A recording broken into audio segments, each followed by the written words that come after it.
Բարի օր, հենման կետի սիրելի ունկնդիրներ, այսօր ես ունեմ շատ սպասված և շատ սիրելի հյուր, որին չեմ պատրաստվում երկար բարակ ներկայացնել, Ժիրայր Ոսկանյան, բարև ձեզ։ Ողջույն։ Ես ուզում եմ մենք այսօր խոսենք քաղաքականությունից և ոչ միայն քաղաքականությունից, կամ ավելի ճիշտ, եթե կարելի է այդպես բանաձևել, մարդ լինելու քաղաքականությունից։ Ոչ միայն քաղաքականությունից լավ էր, առավոտից երեկո դրանից ենք խոսում։ Հրաշալի է, ով եք դուք ըստ ձեզ։ Ես ճիշտն ասած մի օրինակով բացատրեմ ինձ, շատ վաղ տարիքից, պատանեկան տարիքից ես միշտ երազում էի ունենալ դաջվածք։ Այդ մտքերը ինձ 15 տարի հանգիստ չտվեցին, որովհետև 15 տարի համբերել եք։ Այո, որովհետև մտածում եմ, որ այդ դաջվածքը պետք է լինի այնպիսի մի բան, որը իմ անունը ես կարող եմ փոխել, չէ՞։ Իմ սեռը կարող եմ փոխել, բնակության վայրը կարող եմ փոխել, արտաքինը կարող եմ փոխել։ Միակ բանը, որ ես չեմ կարող փոխել, իմ ինքնությունն է։ Այդ ամեն ինչը փոխեմ, ես միևնույն է լինելու եմ հայ, չէ՞, իմ ինքնությամբ, իմ էթնոսով, իմ ազգային պատկանելիությամբ, գենով, գուցե այս տարիների ընթացքում ձևավորված մտածողությամբ եւ այլն, հա։ Հետևաբար մտածում էի, որ այդ դաջվածքը պիտի լինի համահունչ դրան, որի հետ ես միշտ հաշտ եմ լինելու։ Եվ այդ դաջվածքի օրինակով ես ինձ երևի կբնորոշեմ, ես շատ սովորական ցանկություններով, պատկերացումներով, երազանքներով, դժվարություններով, թերություններով ու առավելություններով մարդ եմ, միաժամանակ Հայաստանի մեծ պատրիոտ։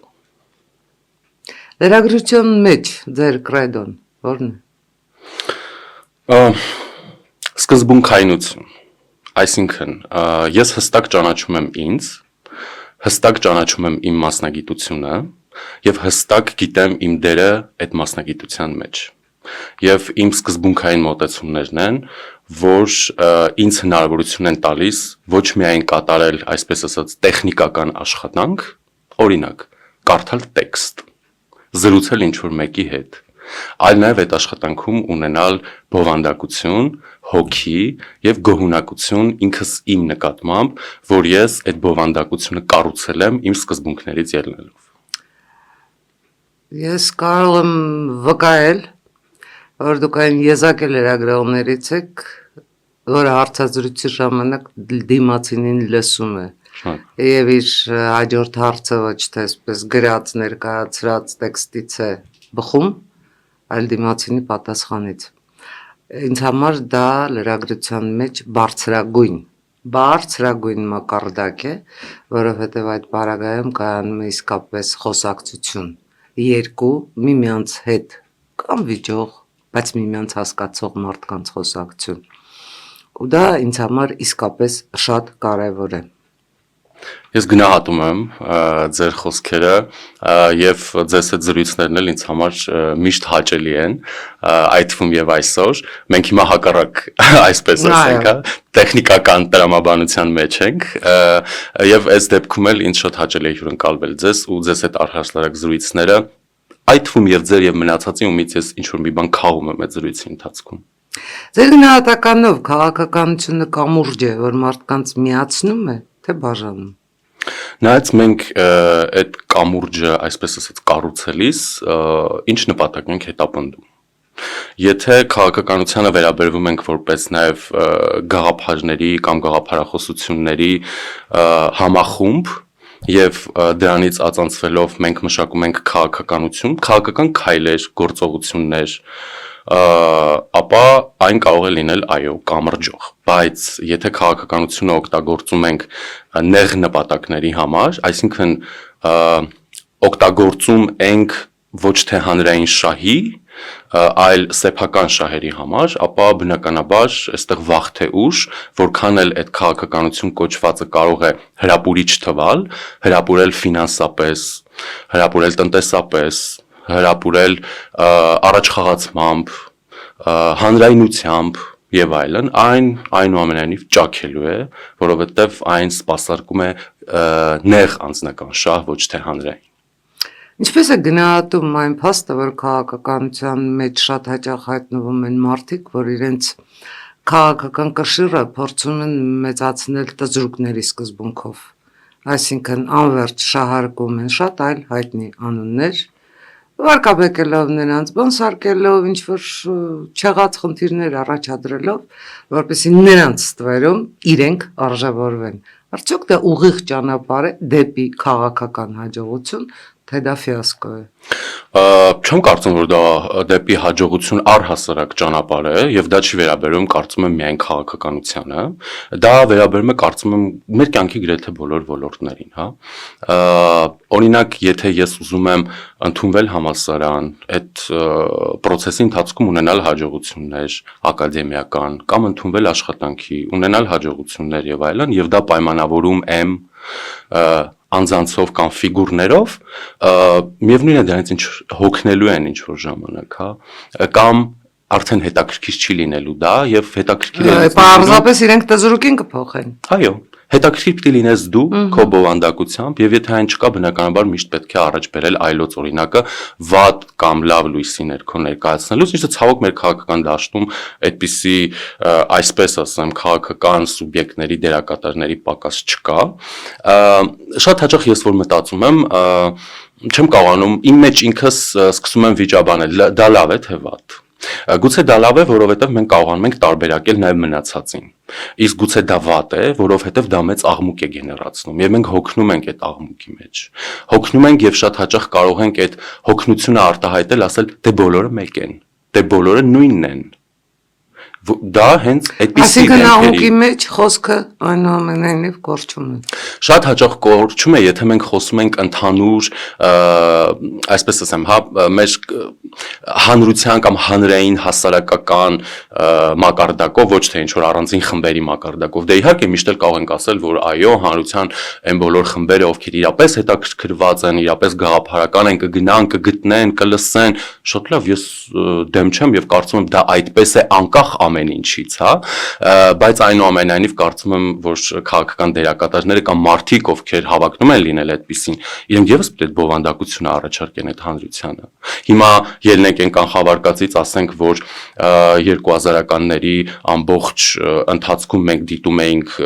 անորակ օրինակ սերիալներ, դա նշանակում է, որ այս հանրության մեջ ուրիշ բովանդակություն փնտրող մարդ չի եղել, դրա համար ենք մենք դա դիտել։ Ես չեմ դիտել օրինակ։ Ինչ կամ դիտել եմ, որովհետև տանը միացրած եղել է մարդ, որ դիտել է։ Չեն կարող, չէ՞ դրանով չափել ասել, դե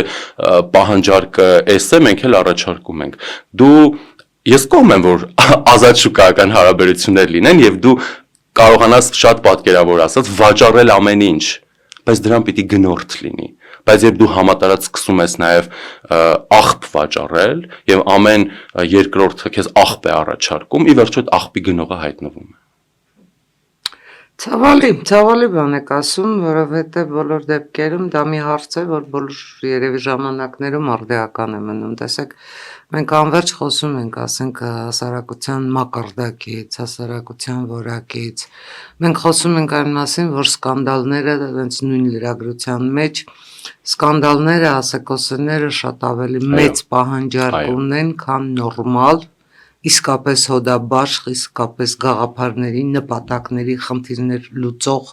լուծման գոնե որ միտված խոսքը, որը շատ հաճախ այո կորչում է։ Եվ մենք նաև ապավինում ենք այս Facebook-յան շատ հայտնի լայքերին, տարածումներին եւ այլնին, Facebook-ից դուրս կյանքում դա որևէ գրոշ արժի։ Ոչ մի գրոշ չարժե եւ գիտեք ինչն է շատ ցավալի, օրինակ ես կողմ եմ, որ այսպիսի զրույցների ընթացքում կամ ավելի լայն դերակատարների ներգրավման զրույցների ընթացքում այո լինեն մարդիկ, ովքեր կասեն այնպիսի բաներ կամ այնպիսի մտքեր, որոնք ենթադրաբար առողջ տրամաբանությունը պիտի ցնցեն վատ իմաստով, հա, եւ այդտեղ բովանդակային զրույցը շատ հաճախ կարող է կորել, որովհետեւ ինչ որ պահի դիմացինը պիտի հակադարձի այդ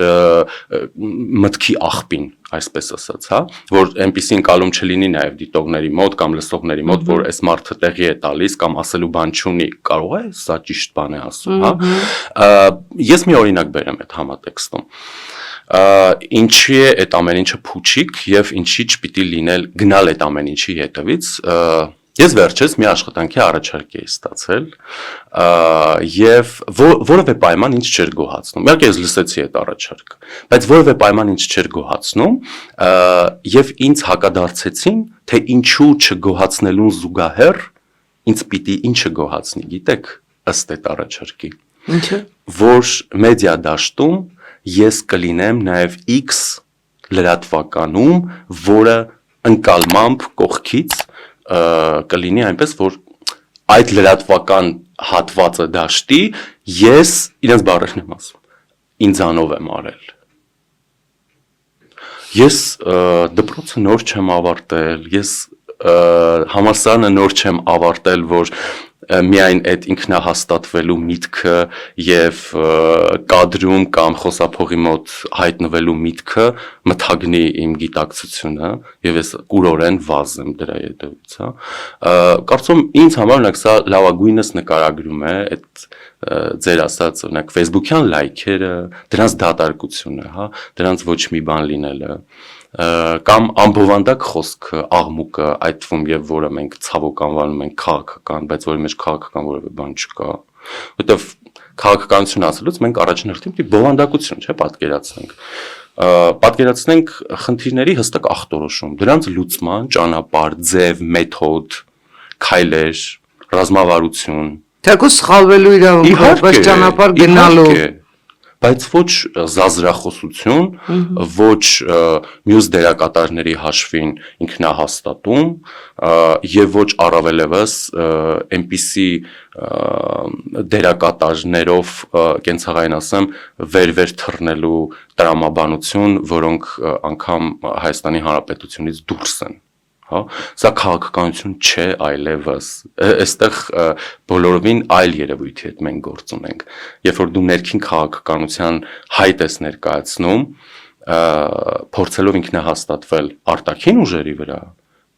տրամաբանական հարց է առաջանում, իսկ դու ինչ կապ ունես ներքին քաղաքականության հետ, իսկ դու ինչ կապ ունես ներքին խնդիրների հետ, եւ այո, առավելևս դրանց լուծումների հետ, իմ հետ, դու ինչ կապ ունես, եթե դու գալու ես իմ անունից խոսես։ Շատ լավ, պղինձնել է փայլում, բայց այն ոսկին մնում է ոսկի։ Ոսկի գինը երբեք չի ընկնում։ Տեսեք, մենք 2026-ին գնում ենք ընտրությունների։ Ձեր գնահատականով 2026-ը մեզ համար լինելու է սոսկ իշխանություն ձևավորելու տարբերակ։ Թե մենք գնում ենք շատ քաղաքակրթական, շատ աշխարհաքաղաքական ու շատ բախտորոշ ընտրությունների, որտեղ յուրաքանչյուրս, մեզնից յուրաքանչյուրը, նույնիսկ նրանք, որ կմնան տանը ու չեն գնա ընտրության, ընտրելու պարտավորություն ունեն։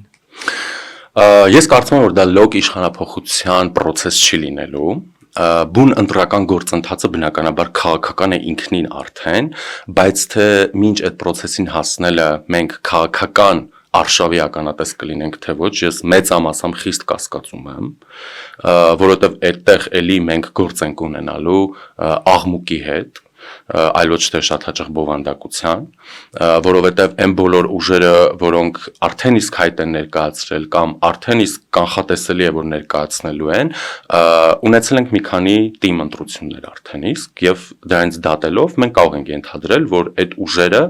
ապավինելով նաև իրենց ռեսուրսներին, փորձելու են բովանդակությունը տանել դեպի աղմուկ, որտեղ դու չկարողանաս կողմնորոշվել, որտեղ խաղալու են քո էմոցիաների հետ, ոչ թե քո մտքերի հետ, որտեղ էմոցիոնալ իմաստով մենք խոցել ենք, իսկ երբ մենք մտածում ենք,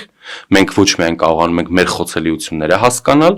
այլ նաև կարողանում ենք այդ խոցելիությունները ճանաչելուց հետո հասկանալ ինչ անել, որպեսզի ավելի քիչ խոցելի լինել։ Իսկ եթե միայն էմոցիայի հետ են մեր խաղում, մենք անverջ մնում ենք միայն խոցելի, հա։ Քաղաքակրթական ես կուզեմ, որ այդ ընտրությունը լինի։ Ես հուսով եմ, որ այդ ընտրությունը այդպեսին կլինի, առավելևս եթե Հայաստանը հիմա ապրում է բախտորոշ ժամանակաշրջան եւ այս բախտորոշ ժամանակաշրջանը նաեւ այն քաղաքակրթական այդ թվում ընտրության հետևանքն է եղել, որը Հայաստանի Հանրապետությունը կատարել է առնվազն անկախությունից հետո, հա, եթե չվերադառնանք պարտադրված ընտրությանը դրանից առաջվա, որին ցավոք Հայաստանի անկախության եւ Հայաստանի լավ ընդհանրական ձևակերպեմ, անկախ իշխանության որևէ դերակատար չի տվել իրավաքաղաքական գնահատական։ Հետևաբար այսօր երբ մենք խոսում ենք KGB գործակալների մասին, դրանց լավ կամ վատ լինելու ընդհանուր մասին, տպավորություն ստեղծելով, որ մենք ներողություն բառի համար KGB-շնիկների հանրություն ենք, դա նաև դրա հետևանքն է, որովհետև չկա իրավաքաղաքական գնահատական սովետական օկուպացիոն եւ ռեպրեսիվ ռեժիմին։ Եթե գնահատականը լիներ, KGB գործակալ լինելը ոչ մեկ չէր ջանա ներկայացնել որպես մի ազգապահպան։ Ծառայություններ Այո, երևույթ։ Մարդը ընտրության գնում է սրտով, մտքով, թե գրպանով։ Ցավոք սրտի նաև համակրանքով։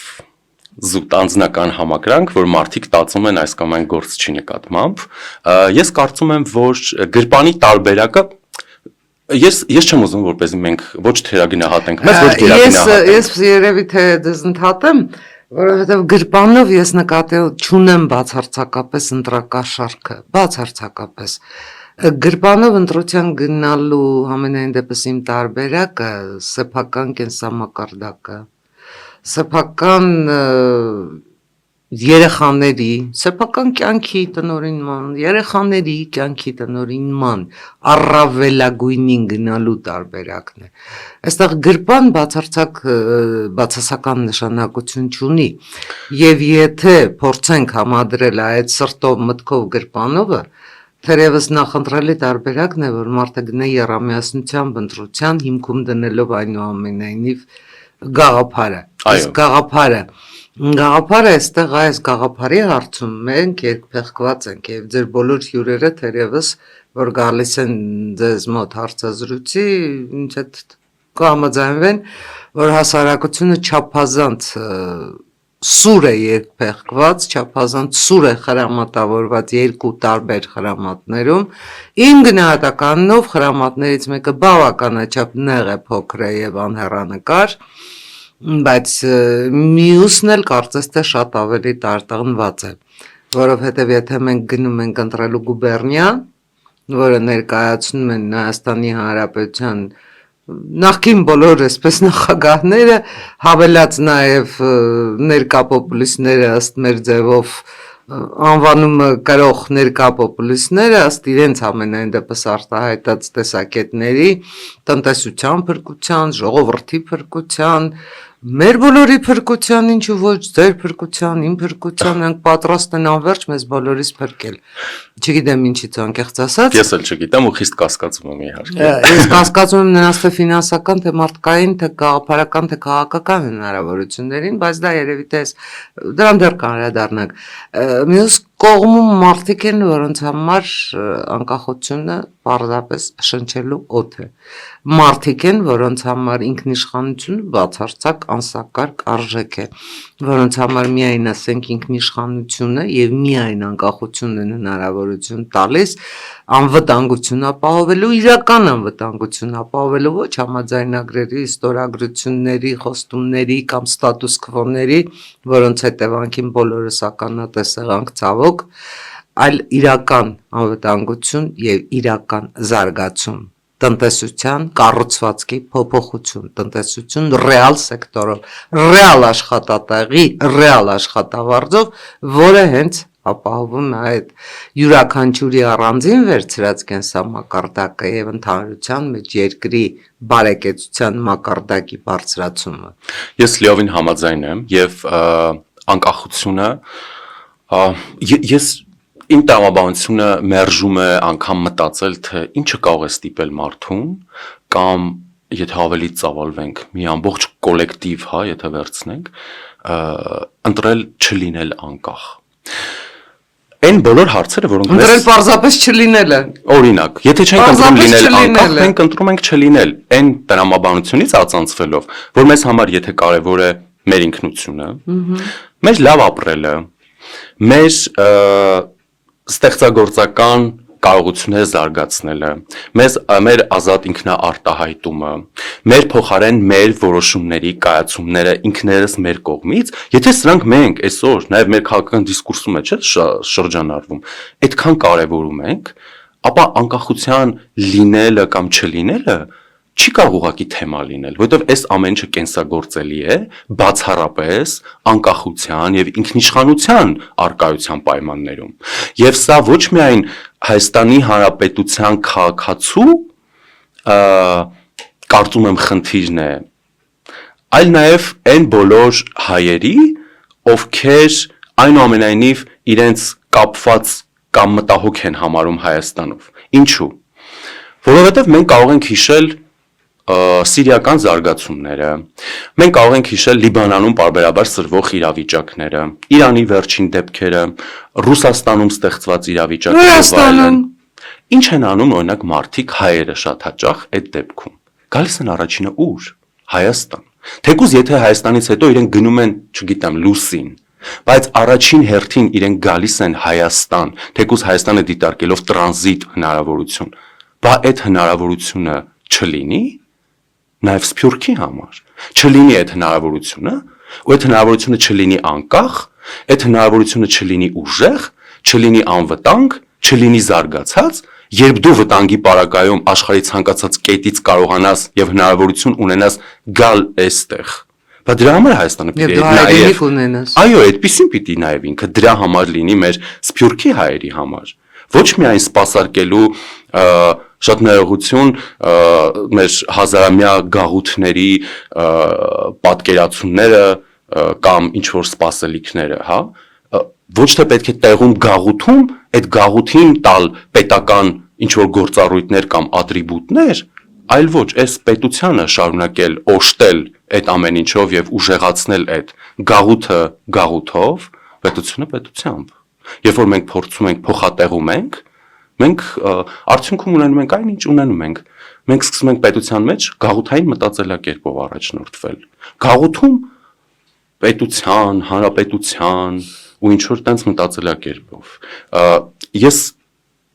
իհարկե կարծում եմ, որ այս ամեն ինչը նաև արտաքին ազդեցությունների մեծ աշխատանքի չմարսված հետևանքներ արդյունքներ են բնականաբար, բայց դա ուրիշ խոսակցություն է։ Այսքան դաշտում այդ թեմայով զրույցներին ականջալուր լինել եւ սեփական ինքնահայեցման ենթարկել սեփական պատկերացումները բոլորին ուրիշ խոսակցություն է։ Ժողովրդավարությունը պաշտպանություն է, թե պաշտպանության կարիք ունի։ Կարծում եմ երկուսն էլ ցանկացած բան։ Ես Հայաստանի համար որպես ժիրայր պաշտպանություն եմ եւ պաշտպանության կարիք ունեմ, իհարկե, Հայաստանին սպառնացող վտանգի ժամանակ ես պիտի պաշտպանեմ Հայաստանը։ Եվ Հայաստանը պիտի պաշտպանի ինձ։ Չէ՞։ Եվ ինչ է այդ ժողովրդավարությունը, եթե ես չկամ։ Եթե չկաք դուք, եթե չկան մնացած քաղաքացիները, ինչ է անելու այդ ժողովրդավարությունը։ Գիտեք ինչու եմ այդ հարցը ձեզ տալիս, որտեղ ես հրաշալի հիշում եմ ձեր ռեպորտաժները Մոլդովայից, Վրաստանից, Ամերիկայի Միացյալ Նահանգներից։ Ուզում եմ հասկանամ, այդ երկրներում դուք հանդիպում եք ոչ միայն ընտրատեղամասերում եք լինում, այլև հանդիպում եք, զրուցում եք մարդկանց հետ։ Երբեք չեմ մոռանա Մայա Սանդուի հետ ձեր այսպես համապատրաստից այո, համարյա թե կյանքի գնով եւ երևի միակ լրագրողը եղաք, որ կարողացավ Սանդուից հարցազրույցվել այդ պահին ու այդ տեղում։ Ես ուզում եմ հասկանալ, մարդկանց ինչն է առաջ մղում դեպի ժողովրդավարություն ու մարդկանց ինչն է վախեցնում այդ ժողովրդավարության մեջ, որովհետև ես ինձ համար փորձում եմ բացատրել ինչու են մարդիկ նախընտրում գուբերնիան, ես միայն մեկ պատճառ եմ գտել վախերը եւ վարձավճարվածությունը, ուրիշ պատճառ թերևս չկա։ Այդ երկրներում էլ էր այդ վիճակը։ Ես կասեմ, որ այո, բավական շատ նմանություններ, նաև մոլդովական օրինակով ընդգծված նմանություններ, դա գալիս է նաև նարատիվների շահարկման գրեթե նույնաբովանդակ լինելուց, ինչ որ մեզ մոտ է։ Ես ձեր թվարկածին կավելացնեմ եւս մի բան, կարծում եմ նաև վախը ազատության պատասխանատվությունից։ Որովհետև Վրաստանում բացահայտորեն վախեցան պատասխանատվությունից։ պատերազմ կլինի։ Այո, ես նայում էի ձեր ռեպորտաժները ու ասում եմ, բայց ինչ պատերազմ կլինի, այս մարդիկ ինչից են վախենում։ Հենց այնտեղ Պատերազմ։ Ամեն երկրորդ բառը պատերազմ կլինի։ Այսինքն վախներ, բոլոր դեպքերում վախներ, այո։ Եվ Մոլդովայում էլ մարդիկ եթե չգիտեմ մեր հանրության համար կարծում եմ ազատություն եւ պատասխանատվություն, որոնք ինձ համար հոմանիշներ են, հենց դա է նաեւ արգելակում, որովհետեւ եկենք անկեղծ խոսենք, էլի, մենք սերունդներ ենք ունեցել սովետական փակ ռեժիմում, դաստիարակված այդ նաեւ տրամաբանությամբ, իհարկե խոսք այն առանձին անհատների կամ խմբերի մասին չի, որոնք լավ իմաստով տակից ուրիշ ձև են դաստիարակվել, ուրիշ աշխարհընկալում են ունեցել, իրենց նեղ շրջանակում 88 եղավ։ Այո։ Որոնք նաև պետք է լինեին, կարծում եմ, անկախ Հայաստանի վերածննդի առանցքային դերակատարներից մեկը, դա կլինի արվեստում, քաղաքականության մեջ, մեդիայում, մշակույթում, ամենտեղ։ Այդ մարդիկ նաև դաստիարակել են, ասում ենք, անկախության սերունդ։ Այդ անկախության սերունդին այդ մարդկանց են օրինակ իմ ծնողները եւ բնական է որ այդ մարդիկ փոխանցում են նաեւ սա բնավ մեղադրական տոնով ես չեմ ասում այդ մարդիկ փոխանցում են այն ինչ որ իրենք կյանքի ընթացքում նաեւ շատ հաճախ ձևավորել են այն պայմաններում միջավայրում եւ մթնոլորտում որոնք իրենք ստիպված են եղել ապրել կամ ուզել են ապրել այնուամենայնիվ փոխանցում են հետեւաբար այդ սովետական շունչը այդ հնության, կաղապարվածության, վախի, ամեն ինչ շատ էմոցիոնալ ընկալելու, ստանալու ազատություն եւ չիմանալու ինչպիսի վարք ունենալ այդ ազատության հետ, ինչպես հաշտ լինել դրա հետ, ինչ անել դրա հետ առհասարակ, կարծում եմ նաեւ դա այդտեղից է գալիս, հա։ Եվ անկամ եթե մենք սովետական միություն այդքան չխորանանք, մեր անկախության առաջին տասնամյակները ինչպիսին են եղել, հա լավ սկզբի մի քանի տարիներ եթե դուրս թողնենք, դա հենց հետո ինչ ռեժիմներ են ձևավորվել Հայաստանում, ինչպիսի մտածողություն, վարք են ձևավորել Հայաստանում։ Դե ֆակտո 99 հոկտեմբերի 27-ից հետո մենք վերադարձանք տիրոջ որոնումներին եւ վերջապես այսպես ասած ու սպանվեց այդ ամեն ինչը դու կլինեիր ազատ մեդիա դու կփակվեիր դու կլինեիր ազատ մարդ քո քաղաքական հայացքներով դու կբանտարկվեիր կամ կսպանվեիր դու կլինեիր կուսակցություն կամ կոչինչանայիր կամ կվերասերվեիր կամ կմարգինալացվեիր դու ազատ որոշում կուզենայիր կայացնել Հայաստանը լքելու մեծ դժվարությամբ կլքեիր քեզ կորակեն որպես դավաճան երկիրը թողեց գնաց ու նման բաներ այսինքն ամեն ինչ եղել է ընդդեմ ազատության ընդդեմ ինքնուրույն որոշումների հետեւաբար նաև այս մտածելակերպն է որ շատ հաճախ նաև իմ տարիքի մարդկանց մոտ կա որոշակի, այսպես ասեմ, հա, դիստանցիա այդ ամեն ինչից։ Թեկուզ գուցե դա գիտակցված չի, դա ենթագիտակցորեն է։ Կարող է վերբալ մակարդակում դրսևորվել, կարող է վարքում դրսևորվել, բայց դա այնուամենայնիվ ինչ որ ձևով դրսևորվում է։ Ու կարծում եմ սա չպետք է իհարկե վախենալ, շատ նորմալ է ու բոլորս մենք այդ տրանզիցիայի մեջ ենք, փոփոխությունների փուլի մեջ ենք եւ փոփոխությունները շատ լավ բան են ու դրանք կարծում եմ շատ լավ են նաև այն դեպքում, երբ որ մենք հասկանում ենք, որ մենք փոփոխության փուլում ենք, որ մենք ինքներս կարողանանք այդ փոփոխությունը զարգացնել, հասցնել իր կուլմինացիային եւ տրամաբանական ճակերտավոր ավարտին, այլ ոչ թե ինչ որ մեկը մեր փոխարեն, որ վերջնական հանգենք, որ մենք փոխվել ենք, բայց էլի երևի գուցե դեպի վատը, դեպի փակը կամ չենք փոխվել այնպես, ինչպես բնորոշ կլիներ մեզ, որպես անհատ, որպես կոլեկտիվ, որպես հասարակություն, որպես քաղաքացի եւ պետություն։ Տեսեք, մենք գրեթե զուգահեռ արձանագրեցինք, որ հոկտեմբերի 27-ը այդ ամեն ինչի ավարտը, ազատության, ինքնորոշման, ինքնիշխանության ավարտը կանխորոշեց երկար տասնամյակներով։ Մենք կարող ենք համարել, որ օգոստոսի 8-ը Հայաստանի Հանրապետության համար, իսկ մինչև այդ մարտին ազգային ժողովում ընդունված Եվրամիության անդամակցության գործընթաց սկսելու օրինագիծը դարձան մեզ համար հոկտեմբերի 28 ու մենք վերջապես կարող ենք այն կետից որտեղ ընդհատվել էր մեր պետության կյանքը շարունակել ու գնալ առաջ։ Կարծում եմ այո, եւ վերադառնալով գրեթե մեր զրույցի սկզբին քաղաքական ընտրություն, քաղաքակրթական ընտրություն, քաղաքական ընտրություն կարծես թե արվեց այդ երկու քաղաքական ակտերով եւ ես շատ հուսով եմ, որ 2026-ին այդ ակտերը քաղաքական կամբողջանան նաեւ քաղաքակրթական գիծ քաղաքական մեր ընտրության հաստատմամբ, այսինքն որ Հայաստանի Հանրապետության քաղաքացին իր քաղաքացիական կնիքը կդնի քաղաքական ընտրության վրա, այն սահմանելով նաև հռչակելով որպես քաղաքակրթական ընտրություն, որովհետև եթե մենք կատարում ենք քաղաքական ընտրություն, դրա հիմքում չունենք քաղաքակրթական բովանդակություն, մենք էլի պատտվելու ենք ի շրջանս յուր, ինչպես մեր պատմության մեջ էլի այդ լիքը դրվագներ կան, հա, այդպես։ Եվ հակառակը, ինչպես Սերժ Սարգսյանն էր ասում, մենք քաղաքակրթորեն արևմտյան աշխարհի հետ ենք, բայց քաղաքականապես եվրասիական ներողություն, բայց այդպես չի լինում, ինչպես տեսանք։ Լարախաղացություն երկար ժամանակով չես կարողանել, բնական է։ Պատրաստ եք բլիցի։ Այո։ Լավ։ Այդ պարագայում լեռներ, դաշտավայր, ծովեր, որտեղ եք ձեզ հարազատ զգում։ Միանշանակ լեռներ։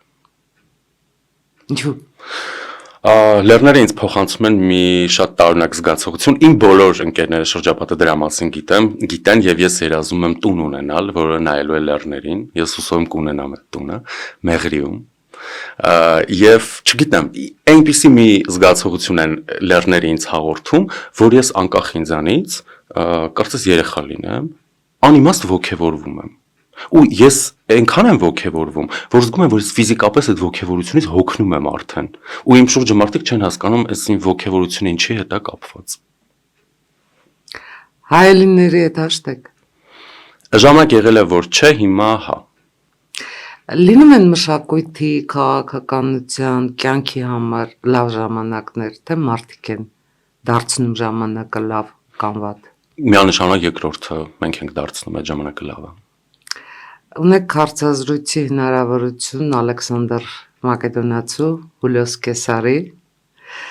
եւ Նապոլեոն Բոնապարտի հետ։ Ում կընտրեիք։ Մեկին եք ընտրելու։ Շատ դժվար հարց եք տալիս։ Դե կներեք։ Այն հարցերի շարքից էլ ինձ մի անգամ ասեցին Ալիևի թե Պուտինի հետ կուզեիր հարցազրույց ունենալ։ Ես նախընտրելի Ալիևի։ Այո, Ալիերյակ։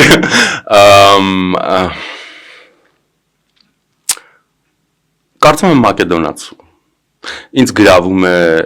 երիտասարդությունը, սպոնտանությունը, ամբիցիաները, հաջողությունները, անկումները։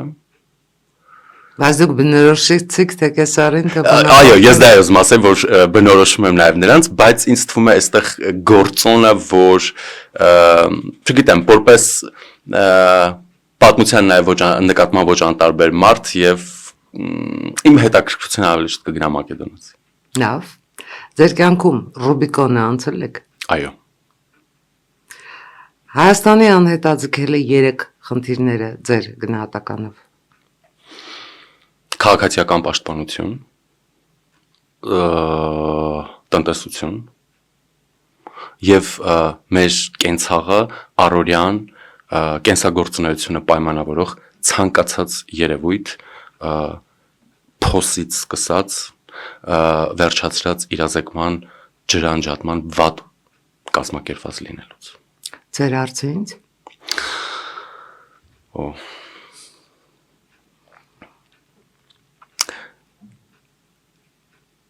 Հեշտ էր ինձ լսել, թե ինձ պատասխանել։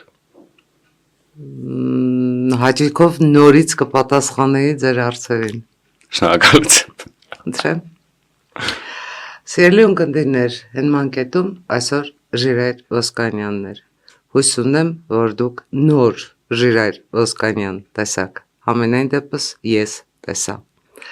Լայքեք, բաժանորդագրվեք եւ տարածեք մեր հենման կետը, մեր The Point ալիքը։ Հիշեցնեմ,